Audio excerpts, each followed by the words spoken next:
ஸ்ரீ குருபியோ நமஹ. பெரியவா சரணம். ஹரஹர சங்கர, ஜெய ஜெய சங்கர. நாளைக்கு பகவத் பாதாள் ஆதிசங்கரருடைய ஜெயந்தி. அதனால் ராமானுஜருடைய ஜெயந்தியும் கூட.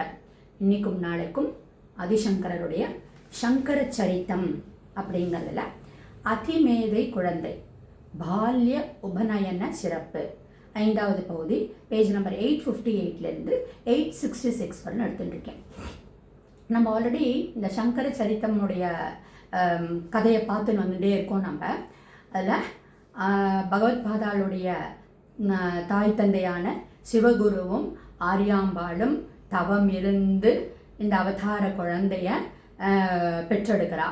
அப்புறம் நம்ம பார்த்தோம், அம்மா என்னதான் ஒரு கைலாச சங்கரர் காலடி சங்கரராக அவதாரம் எடுத்தால் கூட ஒரு அம்மாவோட பர்மிஷன் இல்லாமல் சந்நியாசம் வாங்கக்கூடாது அப்படிங்கிறதுக்கு அதுக்கு ஒரு லீலை எப்படி புரிஞ்சார் அப்படிங்கிறதையும் நம்ம பார்த்தோம். நம்ம அதாவது வட்டவிருஷத்துக்கு அடியில் உட்காண்டிருக்கக்கூடிய ஒரு மௌன குருவாக இருக்கக்கூடிய தட்சிணாமூர்த்தி ஸ்வரூபமாக ஆதிசங்கரர் பாரத தேசத்தை 3 முறை வலம் வந்து, அப்போது நம்ம தேசத்தில் ஒரு 72 விதமான மதங்கள் அங்கங்கே ஃப்ளரிஷ் ஆகிட்டே இருந்தது.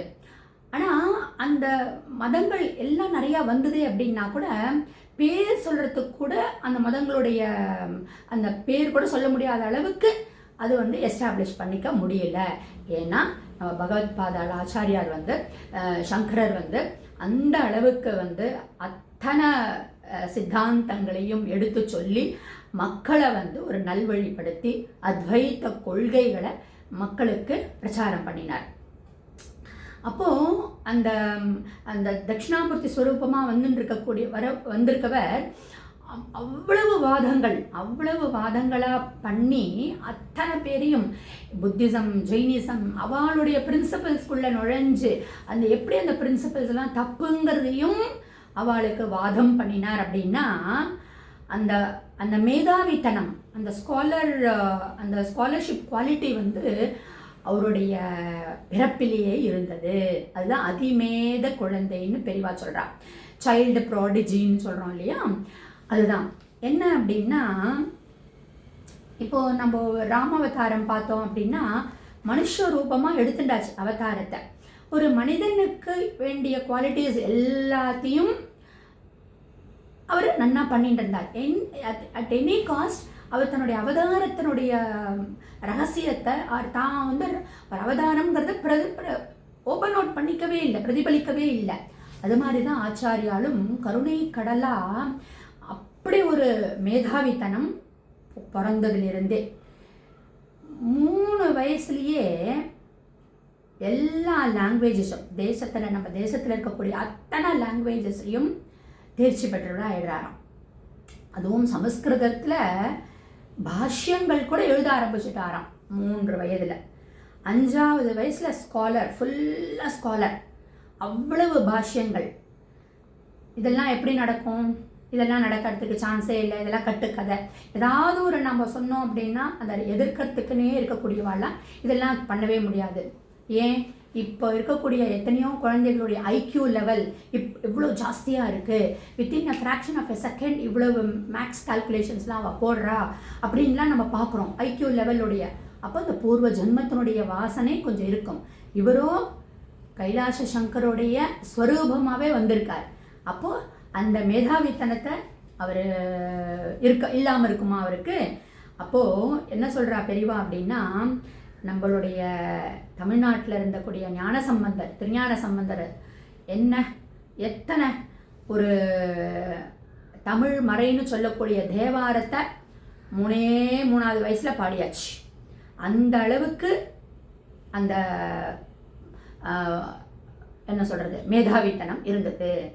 ராமானுஜரை கணித மேதை ராமானுஜரை பார்த்தேன்னா நாமகிரி தாயார் கனவுல வந்து அவ்வளவு அவருக்கு வந்து நாலேஜ் சொன்னா அப்படிங்கிறது தான் ஒரு வாஸ்தவமான ஒரு உண்மை. அது இன்னைக்கு கூட அந்த தாயாரை நம்ம தரிசனம் பண்ணினோம் அப்படின்னா நம்ம நல்லா படிப்பில் நல்லா முன்னேறலாம் அப்படிங்கிறது தான்.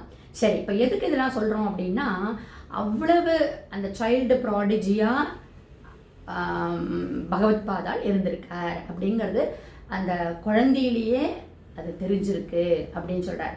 சரி, 5 வயசான உடனே நம்மளுடைய தர்மசாஸ்திரங்கள் படி உபநயனம் பண்ணியாச்சு.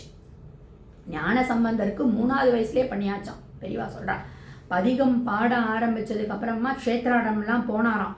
அதுக்கப்புறமா உபநயனமும் பண்ணி வச்சுட்டாலாம் 3வது வயசுலேயே. ஸோ இந்த உபநயனம்னு சொல்கிற போச்சு நித்திய உபநயனம். அந்த உபநயனத்தில் இந்த கர்ப்பவாசத்துலேருந்து கணக்கு பண்ணினோம்னா 8வது வயசு, அதாவது 7 வயசில் போட்டுடணும்னு சொல்லுவாள். ஆனால் ஞானசம்பந்தருக்கு 3 வயசு, பகவத் பாதாள் சங்கரருக்கு 5வது வயசுலேயே போட்டாச்சு. ஸோ அந்த குருகுலத்திலையும் அவள் தங்களுடைய 12 வருஷம் படிக்கணுன்ற ஒரு அந்த லிமிட் இருக்கும் இல்லையா, அதெல்லாம் ஒரே வருஷத்தில் படித்து முடிச்சாச்சு. ஸோ அதுதான் சொல்லுவாள், லீலா மானுஷ வேஷம்னு சொல்லுவாள். லைஃப் இஸ் அ ட்ராமான்னு தானே சொல்லுவோம். அதை கண்டிப்பாக நம்மளுடைய பகவத் பாதாளுடைய சங்கரருடைய அவதாரத்தில் நம்மளால் புரிஞ்சுக்க முடியாது. அந்த குழந்தை பிற்காலத்தில் அத்தனை விதம் 32 வயசு தான் அவர் வாழ்ந்த காலம், 32 வயசு தான். அதற்குள்ள அவ்வளவு வாதங்கள் பண்ணினாருங்க அப்படிங்கிறதுக்கு ஒரு முன்னுதாரணமாக 3வது வயசுலேயும் 5வது வயசுலேயே எல்லாம் அவர் பண்ணிட்டுட்டார், ஸ்காலர் ஆகிட்டாருங்கிறதுக்கு ஒரு எக்ஸாம்பிளாக இருக்குது அப்படிங்கிறதான் சொல்கிறான். நாளைக்கு மீதியை பார்க்கலாம்.